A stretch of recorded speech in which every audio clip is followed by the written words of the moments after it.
Burying Devin Bush makes no sense. You want to do that? Go nuts. You'll do it without me. Good morning to you.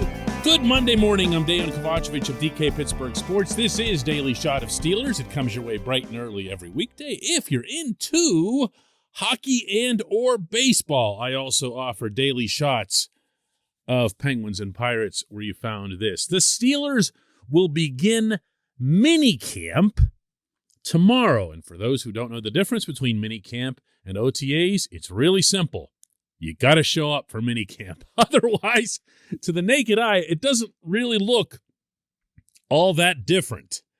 The uniforms will be the same. The drills will be about the same. There's a slight adjustment to the time of day that it runs. It goes more toward the afternoon as opposed to the morning.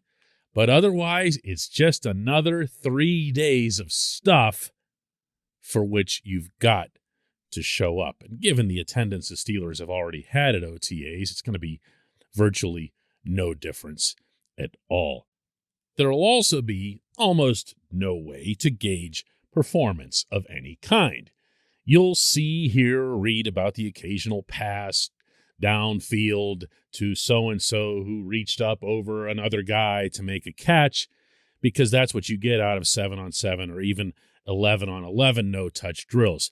But you're not going to hear a single word, for example, about how Devin Bush is doing. And there might not be a more pivotal swing vote on that defense than number 55. Because he could be that player that he was supposed to be when the Steelers traded up to number 10 overall to draft him. And, for that matter, the player that he was for the most part as a rookie, or he could be that player that we saw coming back from the ACL, who was both ineffective and maybe more alarming, at times looked like he just wasn't all there. How much of one leads into the other, I don't know. I'm not his personal psychiatrist. But I do know this. Burying Bush, or even lowering the bar for his expectations, would be a big, big mistake on the Steelers' part, and it's one that they absolutely won't make. For one thing, ACL surgeries aren't insurmountable. He did come back and play in the National Football League. A full season, Bush did. And while he didn't play anywhere near the level he should have, he did play. He was out there. He was taking snaps. He didn't crumble. He didn't fall apart. And with the additional year of healing, recovery, re-strengthening the area around the knee, and just the confidence that comes with being able to push off it without wondering or worrying whether this is going to be the time that it goes out again. It's easy to envision that he's going to be a better player in 2022. But that's not it. That's not where this discussion, this dialogue is going to go internally, and I dare say it's not where it should go externally. This portion of Daily Shot of Steelers is brought to you by Point Park University. Choose from nearly 100 career-focused programs leading to bachelor's, master's, and doctoral degrees.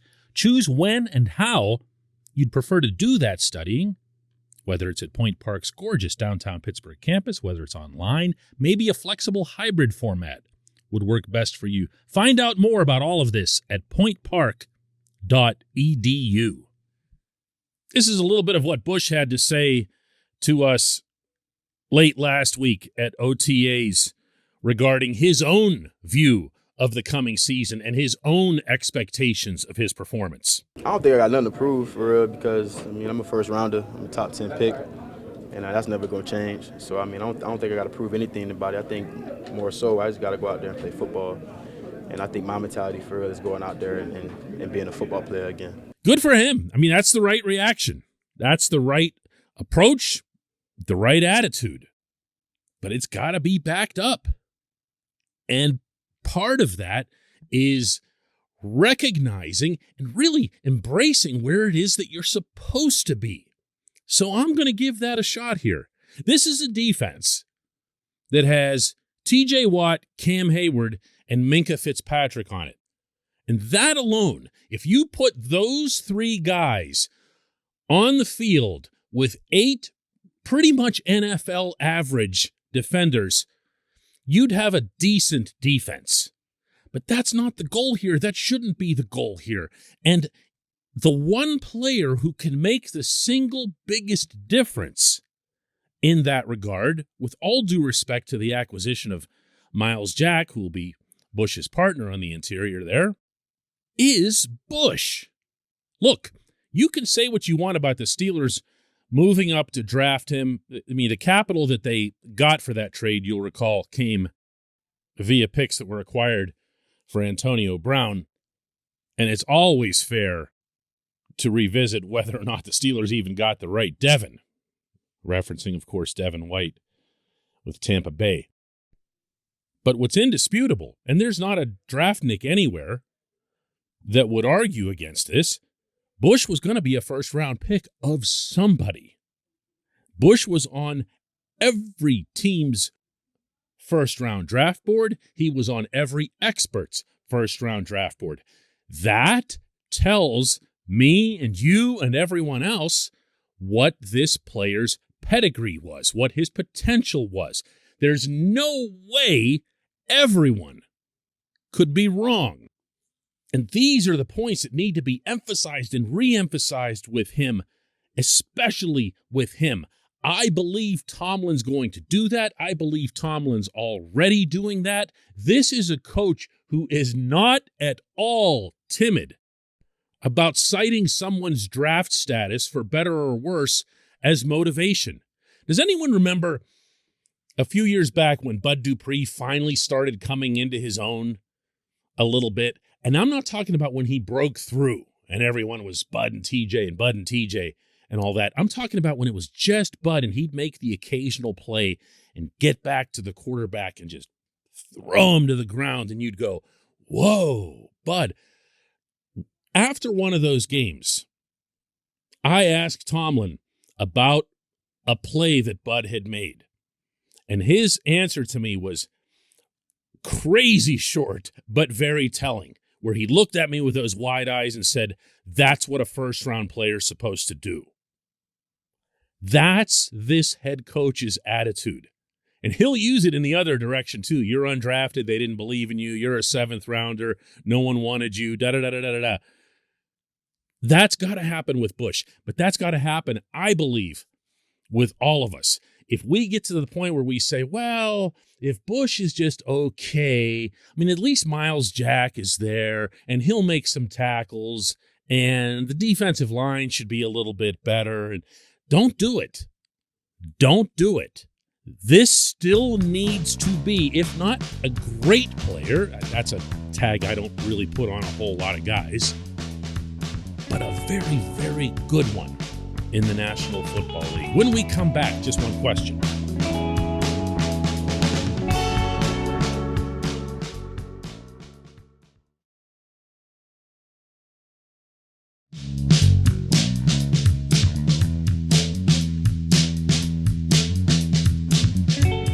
Welcome back. It's time for Just One Question, and that's brought to you always on this program by the personal injury law firm of Luxembourg, Garvin, Kelly, and George. LGKG. They represent people who are hurt in car accidents, who need assistance with workers' comp and medical malpractice claims.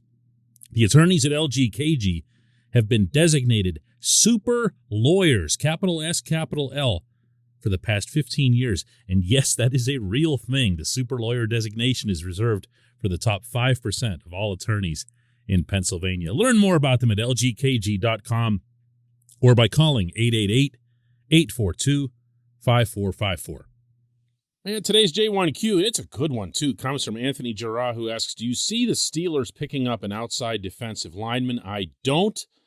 The Steelers always carry 6 D linemen on the 53-man roster, and they've already got their 6. The starters are going to be Cam Hayward, Tyson Alulu, and Isaiah Loudermilk, with the backups being Montravius Adams, Chris Wormley, and DeMarvin Leal. If Tuitt would have come back, they would have been carrying 7. They would have been forced to for the first time since I can remember. And if Omar Khan was to get another defensive lineman, that would have forced him to waive one of the current 6 to the practice squad. And I don't think they want to do that because that individual is going to get poached by another team. Anthony, there's a lot in this, and you're undoubtedly going to be right on at least some of it. However, I'm going to take a couple of issues with what you've got here laid out. The first is that Loudermilk is some kind of cinch to start. I don't buy that. Loudermilk is going to have himself, I believe, a breakthrough type of performance at training camp and in the preseason to establish himself as some kind of starter, although, as you know, certainly from your level of knowledge, there's going to be a rotation with these guys regardless. My feeling is that you're going to see 2 defensive linemen more often than not. So let's start with that. When you do see more, I have a feeling that you'll see Tyson Alualu in more of a defensive end position. He has done that in the past. He can do anything. This is a very, very good football player. He's going to be responsible with his gaps no matter where you line him up. He's going to stop the run no matter where you put him. So my thinking is that you'll see 2 down linemen, but when you see 3, that the third will be Montravius Adams because he was out there, he made an impact in the middle, and that frees up Alualu to do more of the playmaking. Now, that said, I would still like to see Khan go out and get an impact defensive lineman. As you yourself point out, had Tuitt not retired, the Steelers almost certainly would have gone one above their usual norm and carried 7 defensive linemen in the season. So it's not, unthinkable. But also, you can move one of these other individuals. I don't see Chris Wormley, for example, as some kind of untouchable. And it felt like the way you posed this that you do. And I'm not sure why. Wormley had exactly 2 significant games in 2021. Not coincidentally, they were both against Baltimore, his old team. Not coincidentally, as I was getting at in the first segment, this came after Tomlin would spend the entire week teasing him that the Ravens not only let him go, but let him come to a team inside the division. As Tomlin would say openly to Wormley, when a team lets you go or team deals you inside the division, they're telling you what they think of you. Tomlin actually said this to him on both of those weeks. Got him super fired up, played great against the Ravens. That's fine. There are 15 other games on the schedule. And honestly, I feel like the biggest point to make here, as it applies to the defensive line, is that without Tuitt, there is a very, very good chance you're going to see 2 down linemen more often than not. And if that happens, I'm sorry, but 6 is plenty. It just might not be the right 6. I believe Khan needs to continue looking, beat down the bushes, find them somehow, somewhere. You got $10 million. That buys you a whole lot of D linemen. I appreciate the question. I appreciate everyone listening to Daily Shot of Steelers. We'll do another one tomorrow on the morning of minicamp.